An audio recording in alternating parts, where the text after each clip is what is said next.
কখনো কোনো বৃক্ষকে দেখেছেন? এই ধরিত্রী থেকে ততটুকুই জল নেয় যতটুকু তার প্রয়োজন। কোনো প্রাণীকে দেখুন, এই প্রকৃতি থেকে ততটুকুই খাবার গ্রহণ করবে যতটুকু তার খিদে রয়েছে। খিদে মিটে গেলে আর খাবে না। এবার মনুষ্যকে দেখুন, সে নিজের জীবনে যা কিছু পেয়েছে, বস্তু, ধন, খাবার, শক্তি, প্রয়োজনের থেকে অনেক বেশি লাভ করার চেষ্টা করে থাকে। প্রয়োজনের থেকে বেশি যদি পেয়েও যায় তাহলেও তার কম মনে হয়। এবার এরকম ঠিক কেন হয়? এর পেছনের কারণ কি? কারণ হলো লোভ। লোভের আগুন কিছু এমন হয়, যদি মানুষের মনে একবার প্রজ্বলিত হয় তাহলে শুধু বাড়তেই থাকে। ততক্ষণ বাড়বে যতক্ষণ না আপনি নিজে তাকে বাধা দিচ্ছেন। তবে এই লোভের আগুন নিয়ন্ত্রণ করা সম্ভব।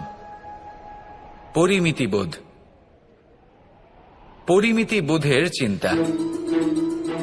আপনাকে শুধু নিজেকে একটা সরল প্রশ্ন করতে হবে। যখনই মনের মধ্যে কোনো বস্তুর প্রতি, শক্তির প্রতি, ধনের প্রতি, ভোজনের প্রতি লোভ বেড়ে যায়, নিজেকে প্রশ্ন করুন, এটা কি আমার কাছে ততটাই প্রয়োজনীয় যতটা একটা বৃক্ষের কাছে জল, যতটা একটা প্রাণীর কাছে ভোজন? এটা কি ততটাই প্রয়োজনীয়? যদি উত্তর না হয় তাহলে নিজেকে সেখানেই বাধা দিন। সেই ভাবনা সেখানেই ত্যাগ করুন, কারণ সেটাই হলো লোভ। ঠিক এইভাবেই প্রয়োজনীয়তার চিন্তা করে আস্তে আস্তে এই মন নির্লোভ হয়ে উঠবে, আর এই মন প্রসন্ন হয়ে বলবে, রাধা রাধা। আজ আমরা দুই ধরনের ব্যক্তির বিষয়ে কথা বলবো। প্রথম জন হলেন যে প্রয়োজনের থেকে অনেক বেশি পরিমাণ ধন উপার্জন করে থাকেন। তার কাছে ততটা ধন থাকে যতটা তার প্রয়োজনও নেই, তারপরেও আরো ধন উপার্জন করতে চেষ্টা করতে থাকেন। সকল সম্ভব চেষ্টা করেন, সকল সম্ভব কর্ম করেন, তা সে উচিত কর্ম হোক বা অনুচিত, তাতে তাদের কিছুই যায় আসে না। তারা শুধুই এই সংসারের সকল সুখ ভোগ করতে চান, সকল স্বাচ্ছন্দ্য লাভ করতে চান। আজীবন তারা প্রচেষ্টাই করতে থাকেন। এবার এই করতে গিয়ে তারা ভারাক্রান্ত হয়ে সমস্যার সম্মুখীন হন। এনাদের সমগ্র জীবন এই চেষ্টাতেই চলে যায়, জীবন যাপন করার বদলে। অন্যদিকে আরেকজন ব্যক্তি, যিনি জানেন তার প্রয়োজন কতটুকু, আর শুধুমাত্র সেই পরিমাণ ধন অর্জন করেন, তার থেকে বেশি একটুও নয়। উনি যদি দুবেলা খেতে পান, মাথা গোজার ঠাঁই পেয়ে যান, সেটাই পর্যাপ্ত। তাতেই তিনি আনন্দে জীবন যাপন করেন, না কোনো বৃথা চিন্তা করেন, না কোনো বৃথা কষ্ট করেন। এবার আমি আপনাদের জিজ্ঞেস করব, এই দুই ব্যক্তির মধ্যে আপনি কোন ব্যক্তি হতে চাইবেন? বেশিরভাগ মানুষ এটাই বলবেন যে আমরা সেই দ্বিতীয় মানুষ হতে চাই যারা সন্তুষ্ট। কিন্তু যদি মন দিয়ে দেখেন, আপনিও সেই কর্মই করছেন যা প্রথম ব্যক্তি করেন। আপনারা সবসময় চেষ্টা করে চলেছেন, এটাও লাভ করতে হবে, ওটাও লাভ করতে হবে, আমার এটারও প্রয়োজন, ওটারও প্রয়োজন। আপনি অনেক কিছু লাভ করেছেন, কিন্তু প্রশ্ন এটাই যে আপনার কি সেই সবকিছুর প্রয়োজন রয়েছে? এর উত্তর আপনার অন্তর মনে রয়েছে। আপনার মন জানে যে আপনার প্রয়োজন কতটুকু। সেখানে গিয়ে দেখুন। সন্তুষ্টি মানুষকে আনন্দ দেয়। মানুষ যতটা সন্তুষ্ট হবে ততটাই সে আনন্দ লাভ করবে। এবার আপনাকে এই সিদ্ধান্ত নিতে হবে যে আপনি কখন আর কোথায় সন্তুষ্টি লাভ করবেন, কত কিছু লাভ করার পরে সন্তুষ্ট হবেন। এই উত্তর আপনি মন থেকে পাবেন। এই সমাজের চাহিদায় জড়িয়ে নিজেকে বিভ্রান্ত করবেন না। নিজের অন্তরের এই মিথ্যে অহংবোধকে প্রশ্রয় দিতে গিয়ে যদি আপনি এরকম প্রয়াস করতে থাকেন, তাহলে জীবনযাপন কখন করবেন? থেমে যান, শান্ত হয়ে যান, নিজের অন্তর মনে নিমজ্জিত হয়ে দেখুন যে সন্তুষ্টি কোথায়। এই সন্তুষ্টি লাভ করুন। এই মন প্রসন্ন হয়ে বলবে, রাধা রাধা। অহংকার এ হলো ছোট একটা শব্দ, কিন্তু এর প্রভাব অত্যন্ত বৃহৎ হয়ে থাকে। আর সব থেকে বড় সমস্যা হলো মানুষ আজ অবধি বুঝতেই পারেনি যে এই অহংকারের বাস্তব রূপ কিরকম। কেউ একে গর্বের নাম দেন, কেউ একে আত্মসম্মানের নাম দিয়ে থাকেন। এবং কোথাও একটা এমন সময় চলে আসে যখন সময় এই অহংকারকে ভেঙে খান খান করে দেয়। আর তখন না গর্ব আপনাকে বাঁচাতে পারে, না আপনার আত্মসম্মান। এখন যদি আপনাকে উদাহরণ দিই, তাহলে যেখানে আপনি বসে আছেন সেই ঘরেই ওপরে তাকান, সেই ছাদের দিকে। যদি এই ছাদ অহংকার করতে থাকে যে দেখো, আমি তো সব থেকে উঁচু জায়গায় আছি, আমার চেয়ে ওপরে আর কেউ নেই, আমি এই ঘরে থাকা সমস্ত ব্যক্তিকে ছায়া প্রদান করি, যদি এই অহংকার এসে যায় তাহলে কি? একবার ভেবে দেখুন, যদি পরের দিন তার উপর আরো একটা তলা বানিয়ে দেওয়া হয় তাহলে কি? এই ছাদ, যার নিজের উঁচু হবার অহংকার ছিল, যে সব থেকে ওপরে ছিল, সে এবার পায়ের তলায় চলে এসছে। এটাই হয়ে থাকে। মনে কখনোই অহংকার পোষণ করবেন না। যদি মনের মধ্যে কিছু রাখতে চান তাহলে প্রেমের ভাব রাখুন, স্নেহ রাখুন। এই অহংকারকে আপনি যা ইচ্ছে নাম দিন, গর্ব হোক, আত্মসম্মান হোক, এর দ্বারা আপনার কোনোভাবেই কোনো লাভ হবে না। তাহলে এই অহংকারকে ত্যাগ করুন আর আমার সাথে ভালোবেসে বলুন, রাধা রাধা। ভগবান প্রত্যেক কঠিন পরিস্থিতিতে এই নামই আছে যা আমাদের উপায় দিয়ে থাকে। ব্যক্তি যান, ভগবানের পুজো করেন, আরাধনা করেন, ব্রত পালন করেন, মন্দিরে যান, পুজো পাঠ করেন, ভগবানকে জাগিয়ে তোলেন। আর তারপর শুরু হয় সমস্ত প্রশ্ন। হে ভগবান, আমার সাথে এরকম কেন হচ্ছে? কেন আমারই জীবনে এত দুঃখ আছে? আমি কিভাবে এর সম্মুখীন হব? আমাকে কেন এত কষ্ট ভোগ করতে হচ্ছে? হে ভগবান, আমি কি করব? আমাকে সাহায্য করুন, কোনো রাস্তা দেখান।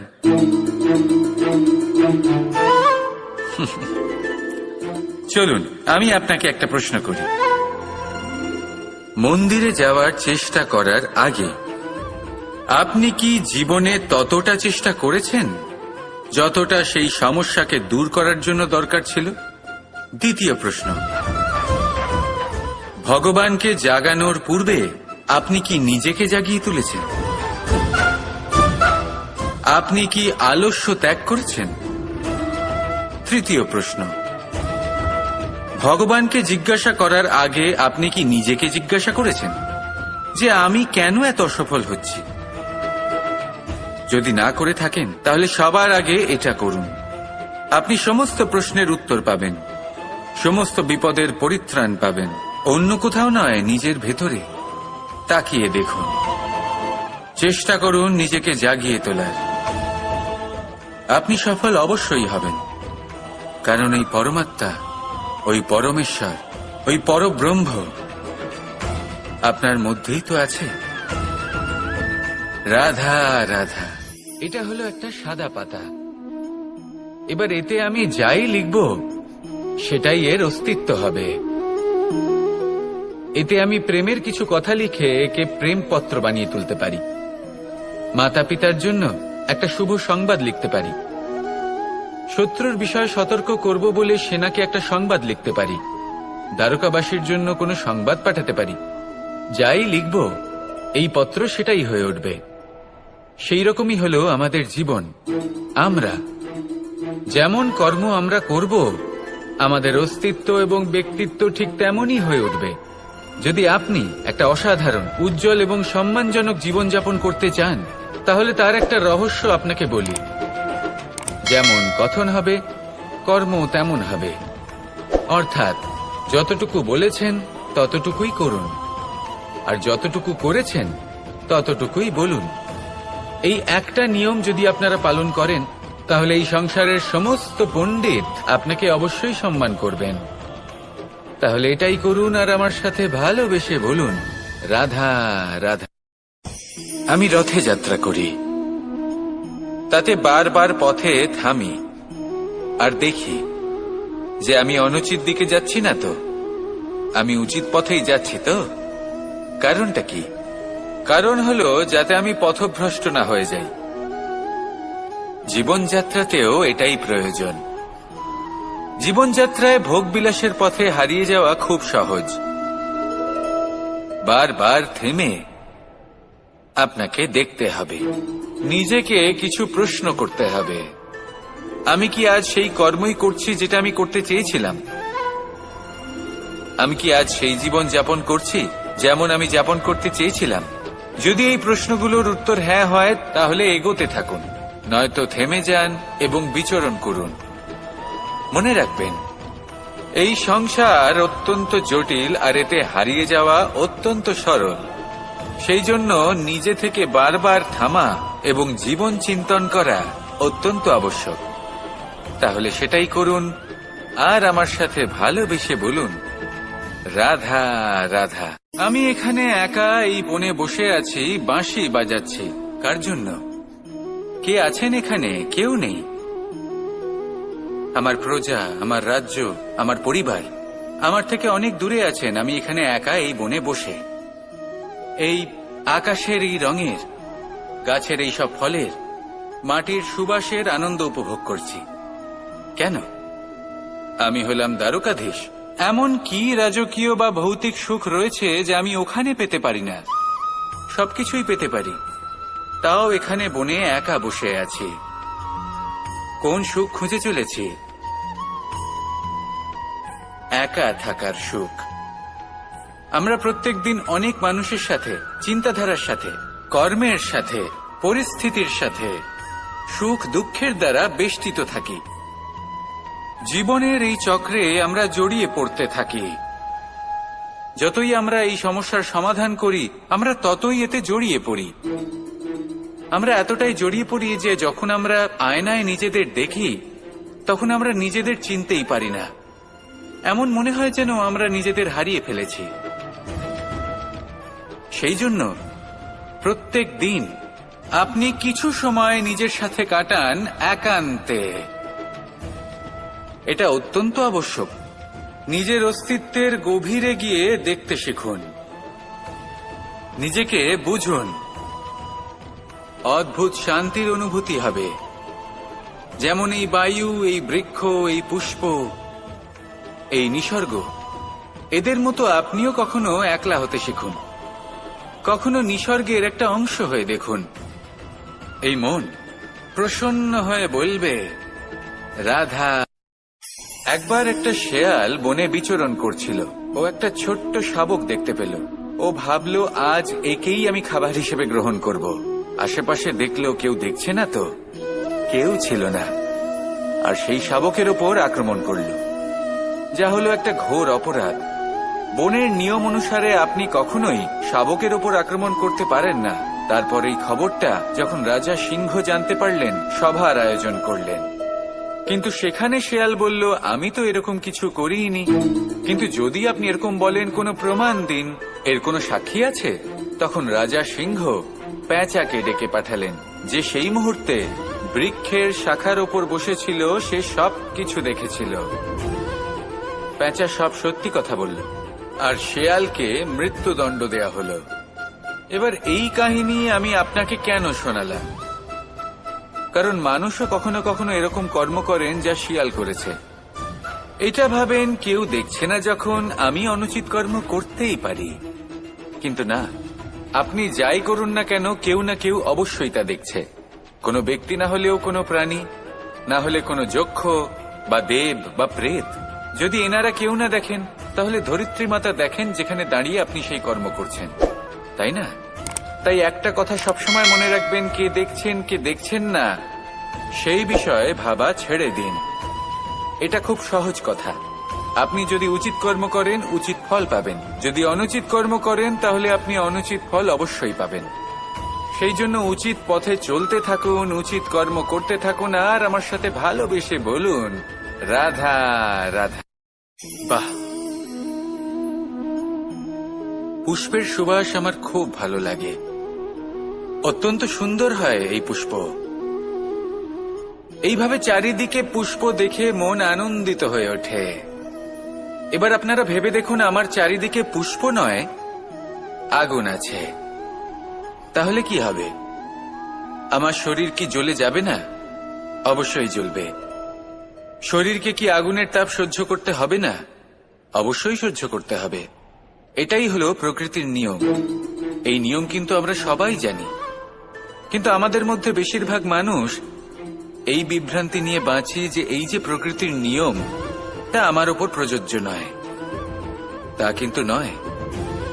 আমাদের চতুর্দিকে এই যে নিসর্গ রয়েছে, আমরা তার কতটা ক্ষতি করি সেটা একবার ভেবে দেখুন। আমরা বনাঞ্চল জ্বালিয়ে দিই, বায়ু দূষিত করি, জল দূষিত করি, প্রাণীদের হত্যা আমরা করি। কেন? এই নিসর্গ আমরা নষ্ট করি, যদিও আমরা জানি যে আমরাও হলাম এই নিসর্গেরই অংশ। এবার দেখুন, শরীরের কোনো অংশে যদি আগুন ধরান, আস্তে আস্তে সমস্ত শরীরও জ্বলে যাবে। সেইভাবেই নিসর্গ যদি নষ্ট হয়ে যায়, তাহলে মনুষ্য জাতিও নষ্ট হয়ে যাবে। তাই এই যে নিসর্গ আপনি দেখছেন, এই পুষ্প, এই বৃক্ষ, বায়ু, জল, এদের সকলকে রক্ষা করুন, নষ্ট নয়। মনে রাখবেন, যদি নিসর্গ থাকে মানুষ থাকবে, যদি নিসর্গ থাকে তাহলেই জীবন থাকবে। আসুন আমার সাথে ভালোবেসে বলুন, রাধা রাধা।